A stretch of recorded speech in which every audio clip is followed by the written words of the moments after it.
नमस्कार। ताना बाने के इस विशेष अंक में आपका स्वागत है। मैं हूं मुकेश कुमार।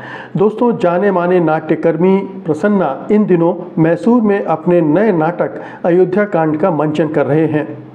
ये नाटक दशरथ, कैकेयी और मंथरा की भूमिकाओं पर केंद्रित है, लेकिन जाहिर है कि इन्हें नए संदर्भों में देखा और प्रस्तुत किया जा रहा है। सवाल उठता है कि ऐसे समय में जब पूरे देश भर में राम को लेकर हंगामा मचा हुआ है, तो आखिरकार प्रसन्ना अपनी प्रस्तुति के जरिए क्या कहना चाहते हैं। मैंने उनसे और वरिष्ठ रंग समीक्षक रवींद्र त्रिपाठी से इस मुद्दे पर बातचीत की। पेश है उसके अंश।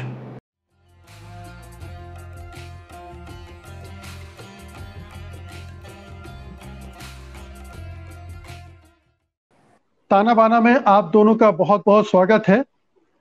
प्रसन्ना जी, सबसे पहले सवाल आपसे है कि ऐसे समय में हर तरफ जब राम को लेकर महाभारत मचा हो पूरे हिंदुस्तान में, तब आप राम पर इस तरह का आयोजन कर रहे हैं, इस तरह का रंगमंच खड़ा कर रहे हैं या आप प्रस्तुति कर रहे हैं, तो इसके पीछे आपका क्या सोच है, क्या धारणा है? देखिए, रामायण एक महाकाव्य है जिसको लिखा गया है सभ्यता के थीम पे। ये काव्य बिना सभ्यता, बिना मर्यादा से उस काव्य में कुछ है ही नहीं।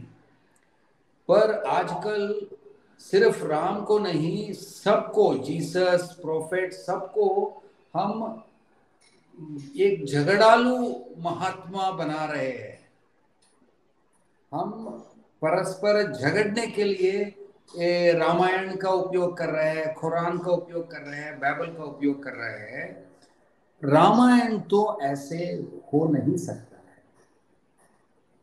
है। ऐसे करने के लिए हम राम को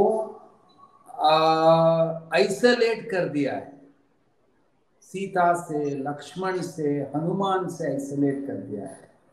ऐसे करने के लिए हम हनुमान को, जो राम से ज्यादा सभ्य है, राम ही कहता है कि इतना सभ्य है, इतना अच्छा बोलता है, उसको हमने क्रोधिष्ट बना लिया है। आपने देखा होगा कारों में इसमें जो स्टिकर्स लगाते हैं हनुमान का, वो क्रोधिष्ट हनुमान बना लिया है। और रामायण एक ऐसा कृति है, और हमारे सभ्यता में हम राम का मंदिर नहीं बनाया है। पुराने मंदिरों में राम का मंदिर कहीं नहीं है। शिव का मंदिर है, शक्ति का मंदिर है, गणेश के मंदिर है, हनुमान का भी मंदिर है, मगर राम का मंदिर नहीं। क्यों नहीं है? क्योंकि रामायण को पूजना है, हम राम को पूजना है तो रामायण को पूजते हैं। कर्नाटक में अभी भी जो रामनवमी के दिन वो सबके घर में, शूद्र के घर में, सबके घर में रामायण का एक छोटा सा प्रति होता है। वो कन्नड़ में हो सकता है, संस्कृत में, जो भी हो सकता है, उसको निकालते हैं, साफ करते हैं, उसको पढ़ते हैं। पढ़कर उसके बाद में सबको ये समर में आता है Ram Navami, so they give the tender things, cool things, distribute the cool things and finish it off. So even before Bible and Quran became text, or Guru Granth Sahib became a text to be worshipped, we were worshipping Ramayana and not Ram as an isolated figure. So ये सब देखकर मुझे लगता है हम हमारे गुस्से में, वो गुस्से के लिए कारण क्यों ना ठीक हो, पर गुस्से करने के लिए, वो मुसलमानों पे गुस्सा कर रहे हो, या लेफ्टिस्ट लोगों से गुस्सा कर रहे हो, या कांग्रेस के खिलाफ गुस्सा कर रहे हो, या बीजेपी के खिलाफ गुस्सा कर रहे हो, गुस्सा करने के लिए हम राम का उपयोग नहीं करना चाहिए, रामायण का उपयोग नहीं करना चाहिए। इसको, ये सिर्फ पॉलिटिकल मामला नहीं है, ये एक कल्चरल मामला है। और थिएटर ऐसे कल्चरल, इसमें बहुत स्पेशल है, क्योंकि थिएटर में हम साथ नहीं होते हैं तो नाटक हो ही नहीं सकता है। साथ बैठकर नाटक करना पड़ता है, एक्टरों को साथ बैठकर नाटक तैयार करना पड़ता है। सो नाटक के तैयारी में और प्रदर्शन दोनों में ये साथ होना बहुत जरूरी है। आप नट को जी देखिए, नट एक बार स्टेज पे चला जाता है, जो प्रेक्षक गण है, नट का एक सभ्यता यह है कि पूरे प्रेक्षकों को एक करके देखना है, उसमें तोड़ना नहीं है प्रेक्षकों को। क्यों ना प्रेक्षकों में कोई उनका विरोधी बैठा हो, फिर भी उस क्षण में उस विरोधी को तुम बात नहीं कर रहे हो, पूरे सब प्रेक्षक गण को बात कर रहे हो।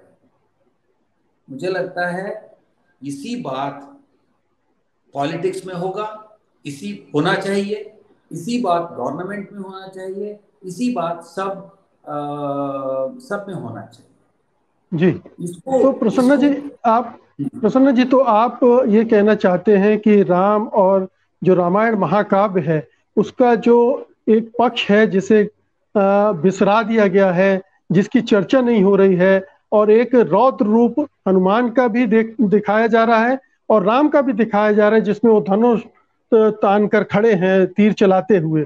तो राम की जो सौम्य शालीन छवि रही है, जो मर्यादा पुरुष रहे हैं, उसको प्रस्तुत नहीं किया जा रहा, और आप कोशिश कर रहे हैं कि उनको सामने रखा जाए, क्योंकि उनकी ज्यादा जरूरत हमारी सभ्यता को, हमारी संस्कृति की को। तो ये तो एक आपने उसका समकालीन परिप्रेक्ष्य निकाला है। मैं जानना चाहता हूं कि इसमें जो अयोध्या कांड लिया है आपने, जिसमें कैकेयी है, मंथरा है, दशरथ है, तो इसी हिस्से को क्यों आपने अपने इस नाटक में लिया है? हमने रामायण का 3 हिस्सा 3 नाटकों में दिखाने वाले हैं।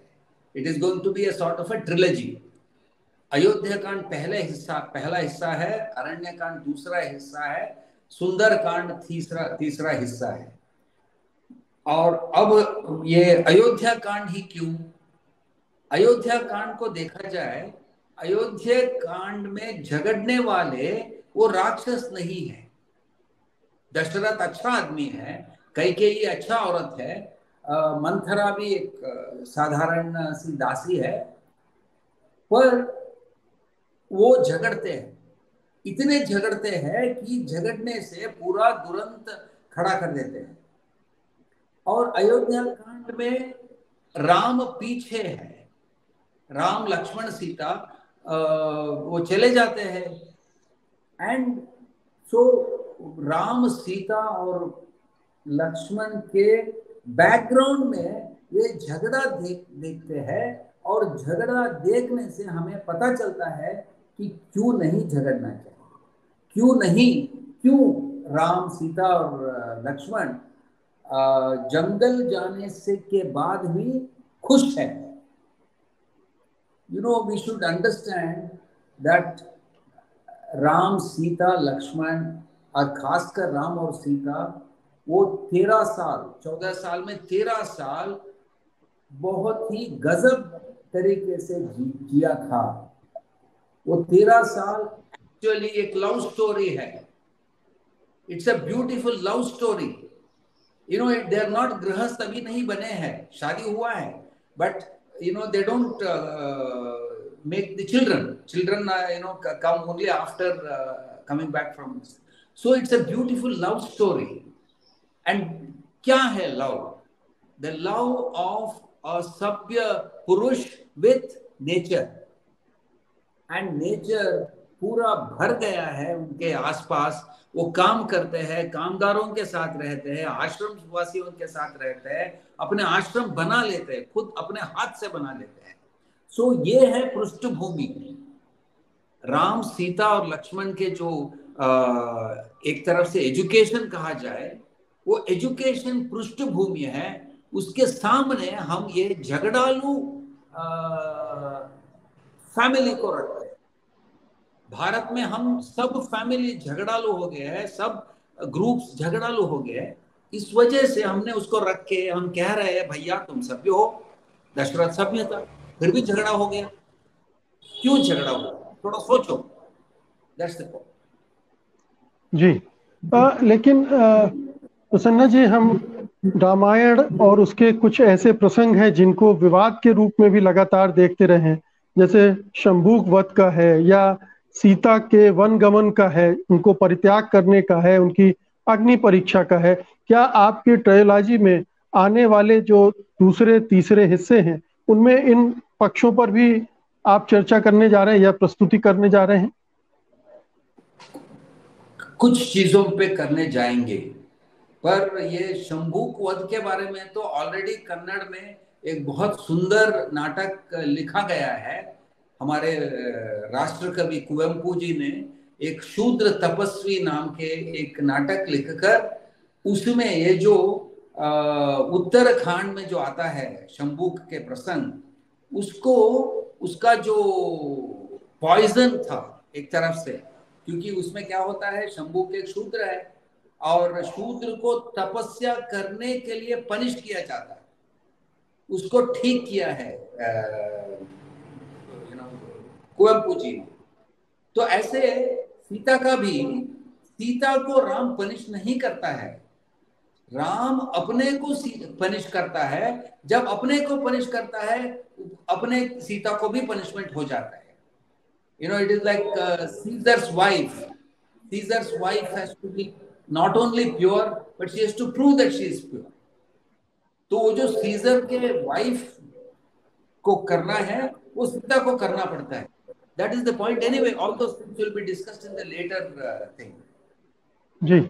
रविंद्र जी, मैं आपसे ये जानना चाहता हूँ कि आपने इस नाटक का प्रदर्शन भी देखा होगा और अभी आप मैसूर में ही हैं प्रसन्ना जी के साथ, वहाँ रिहर्सल चल रहे हैं, उनका प्रदर्शन शुरू हो गया है।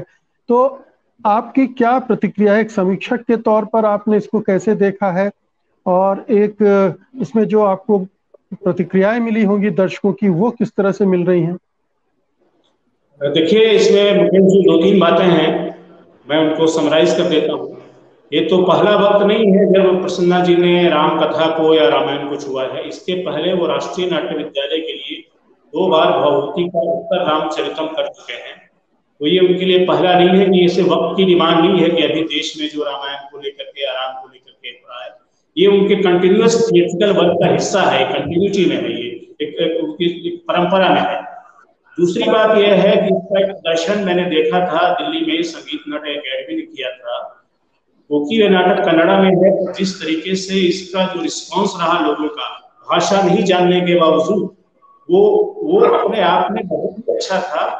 और मैं आपको बताऊं कि जब आप इस नाटक को देखेंगे, भले आप कन्नड़ भाषा ना जानते, पर जिस तरीके से जो प्रस्तुति तैयार हुई है उसमें जो कैकेयी और मंथरा के जो चरित्र उभरते हैं, और दशरथ के, वो अपने आप में बहुत अच्छी अभिनेत्रियां इनके पास जो कैकेयी की भूमिका अदा कर रही हैं और जो मंथरा की भूमिका अदा कर रही हैं और दशरथ की भूमिका की। और इसका संगीत भी लाजवाब है। इसका संगीत तो ऐसा है कि जो आदमी हिंदी जानने वाला सिर्फ है या कन्नड़ा नहीं जानता है, उसको भी आकर्षित करता है। और प्रसन्ना जी के इस नाटक में बहुत अच्छी एक इनका जो टीम है वो बहुत अच्छी है। लेकिन मैं बताऊं, एक वैसे तो सिर्फ फेमिनिज्म अपने आप में कोई बड़ा नहीं है, लेकिन एक जो पर्सपेक्टिव है कैकेयी का और मंथरा का, ये देखिए राम कथा में ये भी हुआ है, ये सभी राम कथाओं में नहीं है। आप हिंदुस्तान में कई राम कथाएं हैं और अलग अलग भाषाओं में अलग अलग तरह की राम कथाएं ली गई हैं और सबके पर्सपेक्टिव अलग हैं। लेकिन ज्यादातर में मंथरा को और कैकेयी को एक खलनायिका जैसा बना दिया गया है। इसमें ऐसा नहीं होता है। इसमें कैकेयी की उसका अपना पक्ष है, मंथरा का भी अपना पक्ष है। मंथरा को हिंदी भाषी समाज में एक खलनायिका के रूप में देखा जाता है, लेकिन जो मंथरा की भूमिका इसमें अदा कर रही है जो अभिनेत्री है, वो इतना अच्छा अभिनय करती है, तो आपको भाषा न जानते हुए लगेगा कि ये तो सच्ची में एक बहुत बड़ी अभिनेत्री है। एक अभिनेता का या अभिनय का या नाटक का एक बड़ी भूमिका ये होती है कि आपके परिप्रेक्ष्य को बदल देता है, पर्सपेक्टिव को बदल देता है। जब आप इस नाटक को देखेंगे या जो भी इस नाटक को देखेंगे, अगर वो भाषा पूरी तरह नहीं जानते हैं तो भी वो कैकेयी और मंथरा और दशरथ का जो तनाव है, दशरथ का जो टेंशन है, क्योंकि राम भी उनके प्रिय है, भरत भी उनके प्रिय है, और देखिए तुलसीदास ने भरत को भी बहुत अच्छा स्थान दिया था। भरत न हुई राजपद विधि हरिहर पद पाई, ऐसे थे भरत। तो तुलसी ने भी भरत को खलनायक नहीं बनाया, लेकिन कुछ ऐसे समझदारी है, पब्लिक पर्सपेक्टिव है, जिसमें मंथरा और कैकेयी के प्रति लोगों के दृष्टिकोण एक खास तरह से स्टीरियोटाइप हो गए।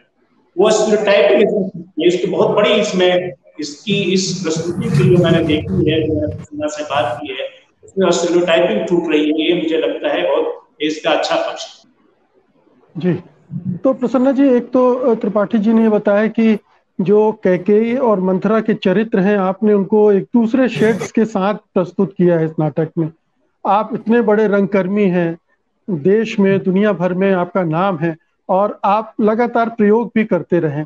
तो मैं ये जानना चाहूंगा कि इस अयोध्या कांड में आपने किस तरह के नए प्रयोग किए हैं? देखिए, रामायण सबका महाकाव्य है।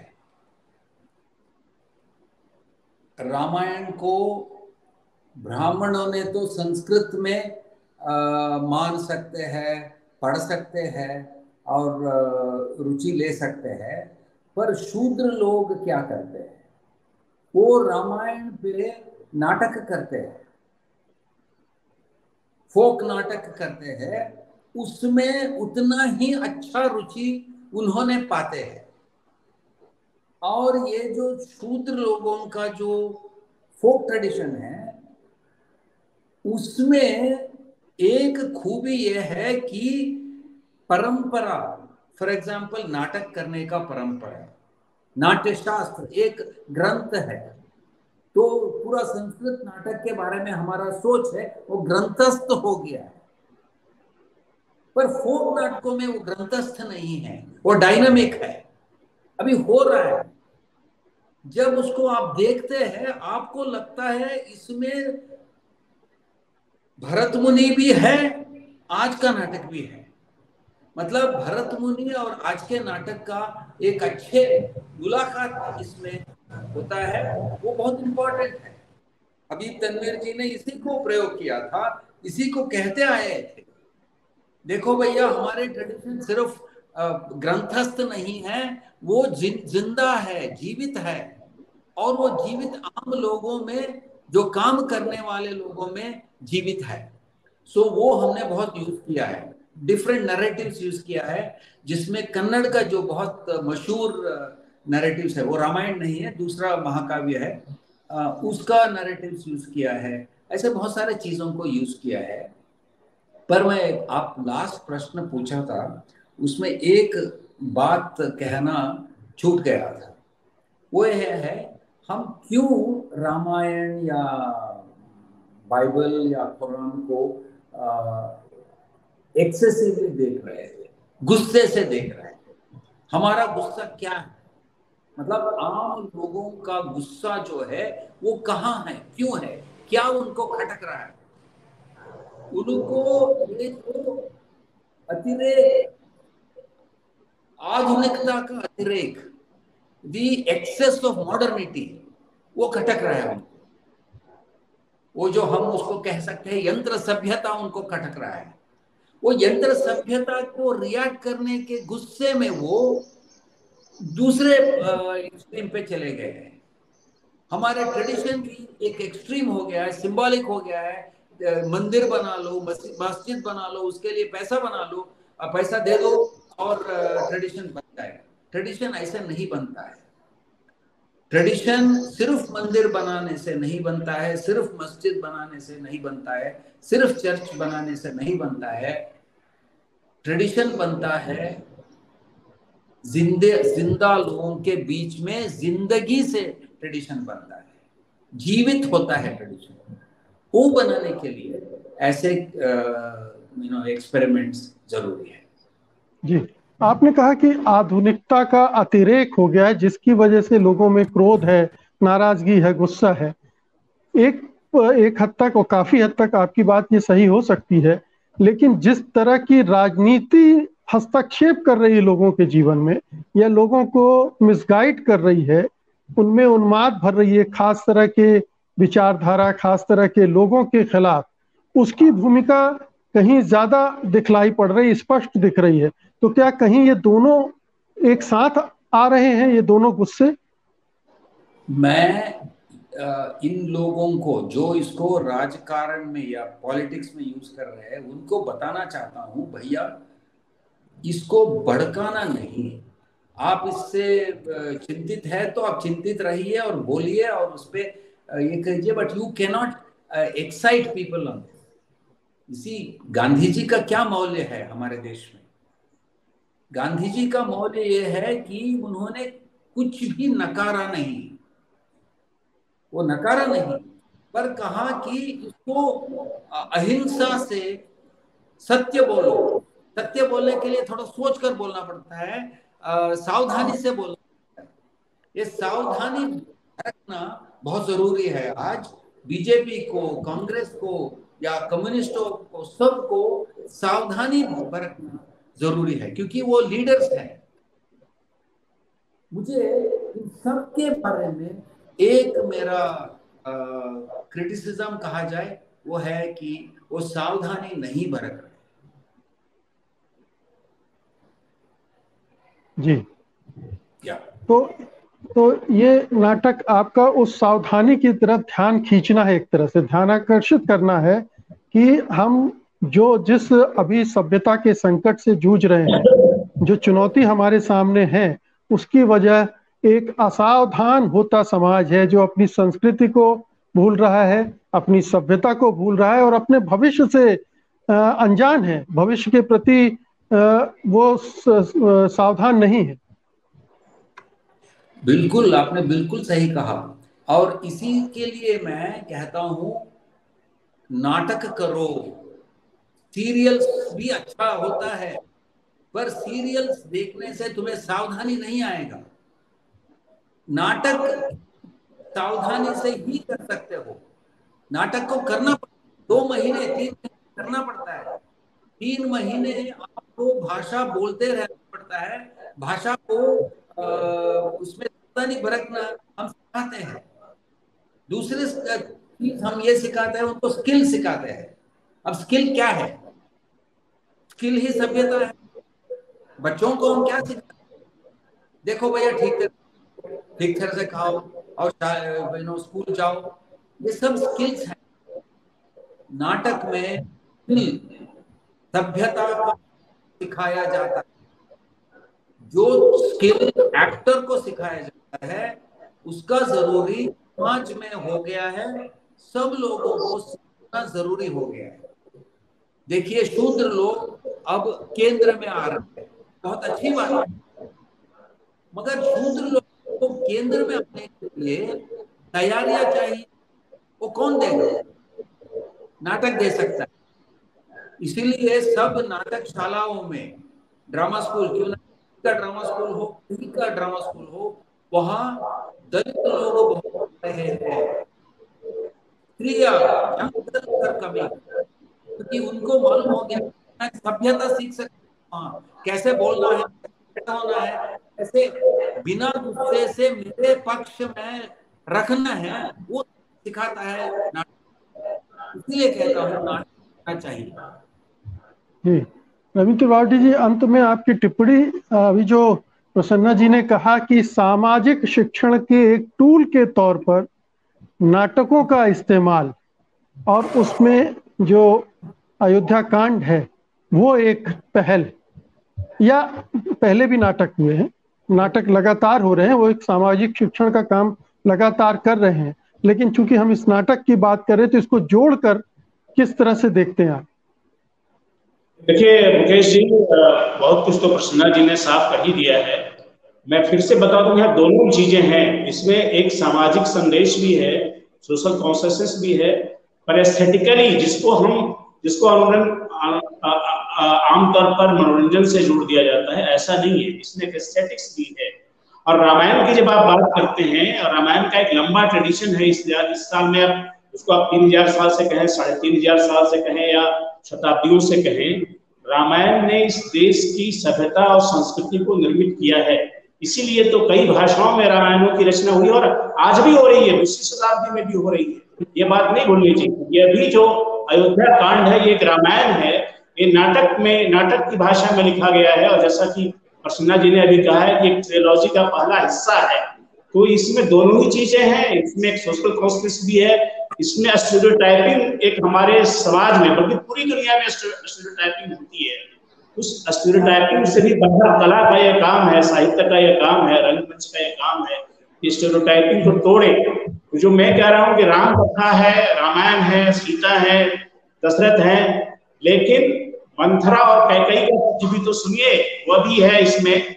और इसके साथ जैसा ट्रिलॉजी आएगा, जब इसका लोग म्यूजिक सुनेंगे, तो राम कथा के कितने आयाम हैं, ये जो तुलसीदास ने लिखा है, हरि अनंत हरि कथा अनंता, तो रामायण की कथाएं अनंत हैं। उसमें आप रामायण करने लगेंगे तो पूरे रामायण को तो कई दिन तक करने जो होगा, तो यहाँ तो लगभग 1.5-2 घंटे में पूरा है, तो एक खंड ही आ सकता है। पर ये हमारी सोच को बदलने वाला, तो हमारे भीतर एक खास तरह की नई रस निष्पत्ति पैदा करने वाला नाटक है, ऐसा मेरा सोचना है।